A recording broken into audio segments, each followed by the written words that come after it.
여러분 안녕하세요. 엄스쿨 매일 성경 읽기 여호수아서 말씀 묵상 훈련 함께하고 있습니다.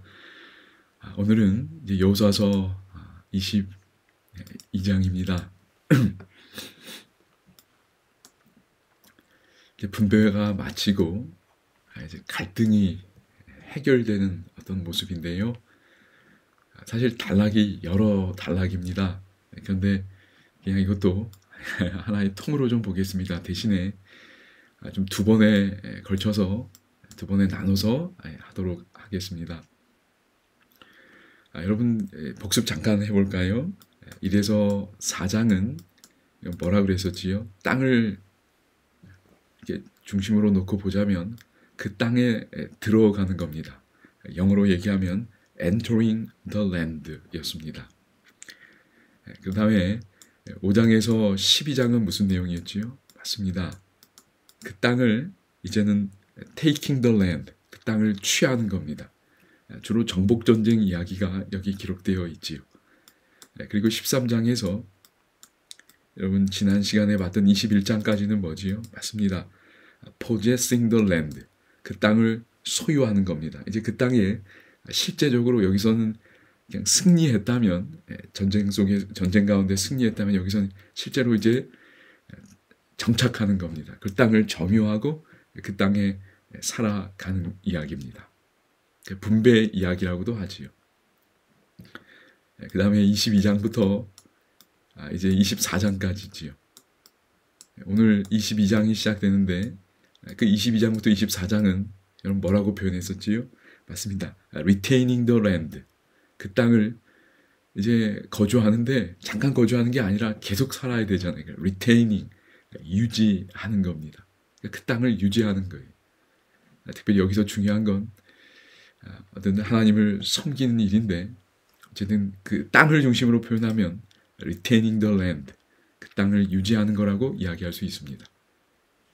그러니까 그럼 여기 갈등을 해결하는 건 한 공동체 안에서 계속해서 그 땅에 살아가기 위해서 정말 필요한 일이지요.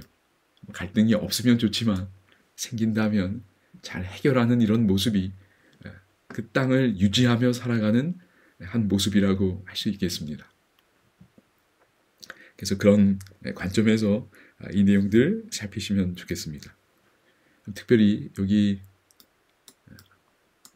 retaining, 그 땅을 유지하는 겁니다. 근데 이 땅을 유지하는 것과 관련해서 핵심을 좀 보게 되자면, 그럼 여호수아 21장 분배 이야기가 마치면서 21장 43절에서 45절은 이 여호수아서 그동안의 내용을 요약하는 구절이라 할 수 있습니다. 한마디로 하나님의 약속을 지키셨다는 겁니다. 신실함이지요. 하나님은 이제 약속을 지키셨어요. 이제 그 땅을 사게 됐습니다. 그럼 이제 어떻게 해야 될까요? 이 땅을 유지하기 위해서 가장 중요한 건 이 신실함에 대하여 이스라엘 백성들이 반응하는 겁니다. 그래서 그런 내용이 이제 그 뒷부분에 나오는 거죠. 그래서 여호와를 섬기다 라는 동사가 아주 핵심으로 등장하게 됩니다. 하나님을 잘 섬기면 그 땅에 계속 살 수 있는 겁니다. 특별히 백성들과도 연합하면서 말이지요. 그러니까 하나님의 신실함에 어떻게 반응할 것인가, 이게 핵심입니다. 하나님의 신실함에 어떻게 반응할 것인가, 이 반응에 따라 이 땅에 계속 살 수도 있고 그렇지 못할 수도 있다는 겁니다. 전반적인 흐름을 이렇게 좀 기억하시고 1번 질문 보겠습니다. 여러분, 여호수아가 소집한 두 지파 반 사람들, 이들이 이제 요단 동편으로 이제 떠나는 이야기입니다. 여기 3절에 보면 오래도록 너희 형제를 떠나지 아니하고, 그러니까 요단 서편을 정복하는 그 긴 과정 동안에 떠나지 아니하고 신실하게 일했습니다. 그지요? 오래도록은 대략 어느 정도 기간이었을까요? 제 목소리가 좀 이런 거 양해 부탁드립니다.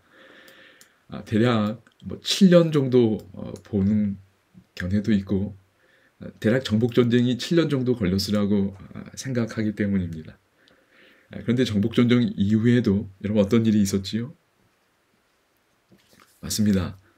지파를 분배하고 그리고 또 기억하시겠지만 성소를 실로로 옮깁니다. 그렇죠? 성소. 그리고 다시 또 분배해요. 그렇죠? 7지파에 대한 이야기는 또 그 분배가 또 그 다음에 이루어집니다. 그런 일이 다 이루어진 다음에 떠나는 거잖아요. 그러니까 단순히 7년이 아니고 이런 것까지 다 고려하면 8년 혹은 10년까지도 걸리지 않았을까. 이런 견해들도 있습니다. 어쨌든 대략 7년에서 10년 정도의 기간 동안이 이 오래도록입니다. 10년 동안 군복무 했다고 생각해 보십시오. 집에 못 간 거잖아요. 계속 전쟁하고 또 지파 땅 분배하는 거 기다리고 군복무 10년 정도 가까이 하다가 이제 드디어 제대하는 겁니다. 얼마나 기쁘겠습니까? 그런 배경 속에 이 이야기가 진행이 됩니다. 2번 질문입니다. 그런데 2지파 반이 이제 돌아갑니다. 요단강을 건너 요단 동편으로 돌아가요. 어떤 문제가 발생할 수 있을까요? 저희가 크게 2가지를 좀 생각해 볼 수 있습니다. 하나는 여러분 요단강이 자연적인 경계가 되지요. 하나님의 집 성소가 여기 실로에 있었는데 거기서 멀어지는 겁니다. 그러니까 이 지파가 이 요단강을 경계로 넘어가는데 여전히 하나님께 충성된 백성일 수 있을까? 그들의 영적인 하나님과의 관계가 말이지요. 이게 첫 번째 이슈입니다. 2번째 이슈는 이 사람들이 지금 요단강이 자연적인 경계가 되어주면 아무래도 교류나 이런 게 좀 뜸해지지 않을까요? 그런데 여전히 유니티, 이스라엘 백성의 한 일원으로 남아있을 수 있을까? 연합할 수 있을까? 이 이슈가 있는 겁니다. 크게 2가지로 보시면 될 것 같아요. 요단강이라는 자연적인 경계가 있음에도 불구하고 여전히 하나님께 충성하는 백성이고 여전히 이스라엘 전체 공동체의 한 일원, 유니티를 형성할 수 있을까? 더군다나 여러분 모세 다음에는 누가 지도자가 됐지요? 맞습니다. 여호수아가 지도자가 됐습니다. 그런데 여호수아 이후엔 이런 전체를 위한 절대적인 권위 있는 지도자가 없어요. 이제는 각 지파별로 공동체를 구성하고 살아가야 합니다. 물론 레위인들이 연합의 끈의 역할을 한다 그랬어요. 그렇지만 분명히 이 여호수아 같은 권위 있는 지도자는 없는 겁니다. 이런 상황 속에서 이 2가지 하나님에 대한 충성과 백성들의 연합이 잘 유지될 수 있을까? 이게 문제입니다. 그러니까 retaining the land, 그 땅을 유지하며 그 땅에서 계속 사는 문제는 단순히 물리적인 문제가 아니라 이런 2가지 이슈를 포함하고 있다는 겁니다. 이게 되면 이 땅에서 사는 겁니다. 이런 염려 가운데 이제 여호수아가 돌아가는 이들을 먼저 칭찬합니다. 고맙다. 참 오랜 시간 동안 너희들이 신실하게 잘 싸워줬다. 칭찬합니다. 그치요? 그 내용이 여호수아 본문에 있습니다. 여러분이 보시기 바랍니다. 그리고 또 권면도 합니다. 탈취한 것들 형제들이랑 잘 나누라고 이야기합니다. 특별히 그러면서 명령을 내립니다. 어떤 명령 내렸나요? 특별히 여기 5절에 보시면 여호수아가 하는 명령이 있습니다. 제가 말씀드렸던 이 충성에 대한 언급이 여기 이렇게 돼 있는 겁니다. 여러분이 보시기 바랍니다. 그래서 하나님을 사랑하고 하나님의 길로 행하며 하나님을 섬길지니라 그래요. 하나님을 사랑하고 그리고 하나님을 뭐 하라고요? 섬기라고 이야기합니다. 다른 표현들도 있지만 이 충성을 계속 잘 유지하라는 거예요. 그런데 이렇게 잘 마무리될 것 같았는데 갈등이 생깁니다. 뭔가 긴장감이 일어납니다. 어떤 소식이 들려옵니다. 여러분 어떤 소식이 들려왔지요?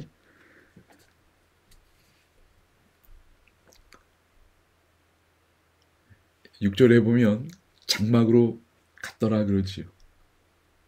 그리고 7절에 보면 여호수아가 그들을 축복하는 모습이 나옵니다. 그래서 9절에 보면 그들이 어디로 갔다고 그러냐면 요단 동편을 거기 지칭하기를 뭐라고 그랬지요? 길르앗이라고 표현합니다. 길르앗으로 가니라 그랬어요. 요단 동편을 바산, 그 위쪽을 바산이라고 하고 그 아래쪽 절반을 길르앗이라고도 하는데 또 많은 경우에는 그냥 요단 동편을 길르앗으로 이렇게 표현하는 경우도 많습니다. 그래서 길르앗으로 가니라 그랬어요. 그런데 이제 갈등이 어떤 소식이 들려오냐면 이 소식 때문에 갈등이 생깁니다. 10절에 보면 이들이 뭐 했다고 그러지요? 10절입니다. 언덕가에 요단 언덕가에 이르자 거기서 요단가에 제단을 쌓았는데 보기에 큰 제단이었다라고 합니다. 요단 언덕가에 뭘 세웠냐면 큰 제단을 세운 겁니다. 이게 큰 문제가 된 거예요. 이 요단 10절에 보면 요단 언덕가라고 되어 있습니다. 요단의 언덕가라고 표현이 되어 있는데 이 요단 언덕가가 여러분 요단 동편일까요? 아니면 요단 서편일까요? 여러분은 어떻게 생각하시는지요? 이게 의견이 좀 나뉘는 것 같습니다. 어떤 분들은 동편이라고 아예 건너가서 세웠고 어떤 분들은 건너가기 전에 세웠다고 생각하는 분들도 있는 것 같아요. 우리 재림교회 주석에 보면 뭐라고 얘기했을까요? 여러분이 요단 서편인 것 같은데 요단 서쪽인 것 같은데 확실하지는 않다 이런 표현이 나옵니다. 확실한 건 아니다.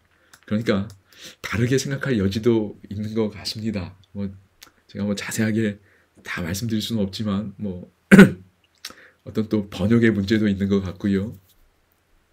그래서 그냥 한글로 보면 요단 서편인 것 같은데 이게 또 이렇게도 번역할 수 있다라고 얘기하면서 이게 요단 동편이다 이렇게 얘기하는 견해도 있는 것 같아요. 그 다음에 앤드루스 대학교 바이블 커멘터리 짧게 돼 있는 거기에는 요단 서편이라고 이야기합니다.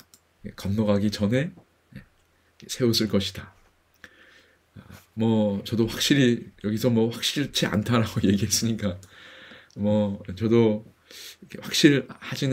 확정적이지는 않을 수 있지만 요단 서편이 맞는 것 같습니다. 저 개인적으로도 요단 서편인 것 같아요.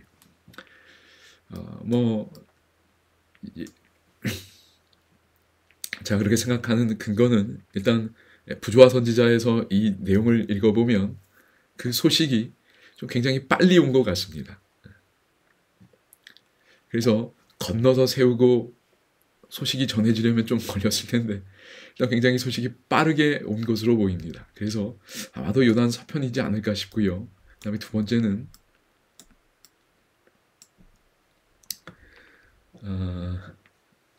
이 10절, 11절도 한글로 보면 서편인 것 같은데 그건 번역에 문제가 있다고 하니까 그건 또 넘어가겠습니다. 그리고 대신에 이 두 지파 반이 하는 이야기를 들어보면 이들이 뭘 염려했는지를 알 수 있습니다. 그리고 왜 제단을 세웠는지를 알 수 있는 것 같아요. 그럼 25절, 26절을 한번 보시기 바랍니다. 25절, 26절을 보면 이들의 염려가 나옵니다.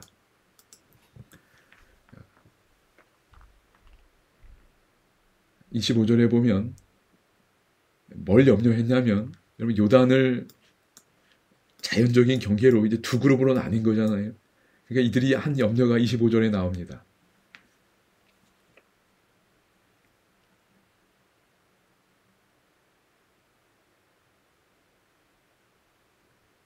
24절부터 볼까요? 네, 24절에 보면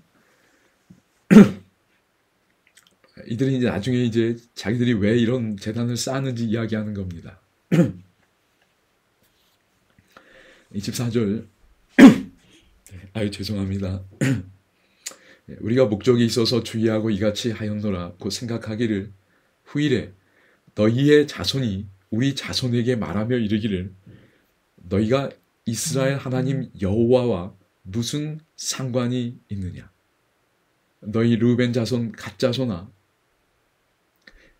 여호와께서 우리와 너희 사이에 요단으로 경계를 삼으셨나니 너희는 여호와께 받을 분깃이 없느니라 하여 너희의 자손이 우리 자손에게 여호와 경외하기를 그치게 할까 하여. 지금 뭘 염려한 거지요? 맞습니다. 지금은 서로가 알잖아요. 그지요? 그러니까 문제가 없는데 시간이 흘러서 역사를 잘 모르는 이 요단 서편의 후손들이 요단 동편의 후손들에게 무슨 얘기하는 거예요? 야, 여기 봐라. 요단 경계로 우리가 나눠져 있는데 너희가 우리랑 무슨 상관이냐? 그래서 이 후손들이 이 요단 서편의 후손들이 요단 동편의 후손들에게 야, 너희는 우리랑 상관없어. 이렇게 말할 것이 염려되었기 때문에 제단을 세웠다는 겁니다. 그러면 요단 서편에 있는 요단 서편의 후손들이 볼 수 있도록 큰 제단을 쌓았으리라고 생각이 됩니다.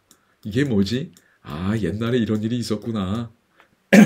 이 요단 동편의 사람들이 우리랑 상관이 없는 사람들이 아니구나 라고 알 수 있도록 요단 서편에 이 큰 제단을 쌓지 않았을까라고 생각이 됩니다. 그래서 하여튼 저 개인적으로는 요단 서편에 세운 걸로 생각하고 있습니다. 하여튼 여러분의 또 판단 또 하시면 좋겠습니다. 그래서 오늘은 이번 시간은 여기까지 하고요. 이제 그 다음 시간에 이어서 하도록 하겠습니다. 어쨌든 이 두 가지 이슈 아시겠지요?